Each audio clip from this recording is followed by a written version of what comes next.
ପରିବର୍ତ୍ତନ ନୁହେଁ ସାନ୍ତେ, ପ୍ରାୟଶ୍ଚିତ।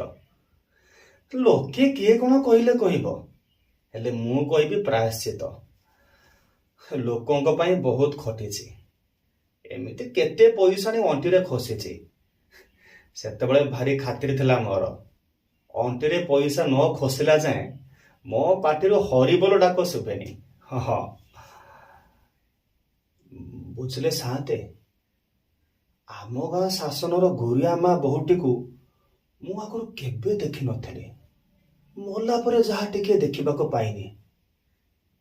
ଯାହା ଦେଖିନି, ଝିଅଟିଏ ନୁହେଁ ତ, ରାତିର ଦେବୀଟିଏ। ପୁନେଇ ଜହ୍ନରେ ମୁହଁଟି ତାର ଦାଉ ଦାଉ ହେଇ ଜଳୁଥାଏ। ଭାବିଲି ମଲା ପୂର୍ବରୁ ତାକୁ ଟିକେ ଦେଖିଥାନ୍ତେ କି। ତାର ସେଇ କଜଳପାତି ଆଖି, ଭ୍ରୁଲତାକୁ ନଚେଇ ସେ କେମିତି କଥା କହେ। ଚନ୍ଦ୍ର ଉଦିଆ ମୁହଁରେ ନାକର ସେ ଶୋକା ଭରି ଓଜନର ଗୁଣାଟି ବେଶ ଚକଚକ କରୁଥାଏ।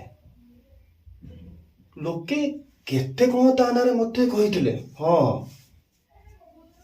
ହେଲେ ସାନ୍ତେ, ମତେ ଲାଗିଲା ରୂପର ସମ୍ଭାରୀ ଏ ତ ବଗିଚାର ସେ ଟିକି ଫୁଲ।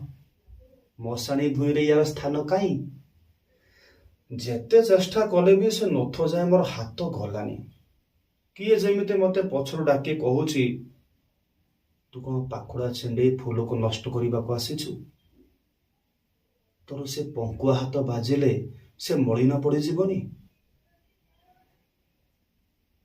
କେତେ ଆଶା ଥିବ ତାର, ଦିନେ ମାଟେ ହେଇଥାନ୍ତା କି ଆଉ କଣ।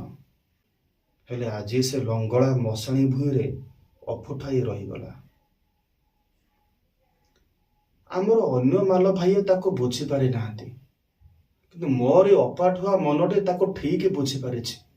ଏଇ ନିଛାଟିଆ ଏକ ଘରିକିଆ ଦିଅ ଘଷିଆ କାମରୁ ଅନ୍ୟ ପ୍ରକାର ବଞ୍ଚିବାକୁ ଯାଇ ସିଏ ଆଜି ସେ ଲଙ୍ଗଳା ମଶାଣୀ ଭୂଇଁରେ ମଡ଼ା ପାଲଟି ଗଲା। ମଡ଼ା ହେଲା ପରେ ବି ସେ ଏକୁଟିଆ। ସେ ବହୁଟିର ମୋର ବାରି ହେଇଯାଉଥିଲା। ସେ ନିହାତି ଅନେକ ବର୍ଷ ବଞ୍ଚିଥାନ୍ତା। ହେଲେ କିଏ ଏମିତି କଲା, କାହିଁକି କଲା, ଆଜି ଯାଏ ମୋ ମନ ଭିତରେ ପ୍ରଶ୍ନ ହେଇ ରହିଗଲା। ଏ ସାନ୍ତେ, ମୁଁ ତ ଗପୁ ଗପୁ ବେଳ ବହୁତ ହେଇଗଲାଣି। ମୁଁ ଯାଉଛି ଆଜ୍ଞା, ଆପଣ ଶୁଅନ୍ତୁ, ମୁଁ କାଲିକି ଆସିବି। ନିଅନ୍ତୁ ଆପଣ ଚାହା ଗ୍ଲାସ। ମୁଁ ଆସିଲି ସାନ୍ତେ।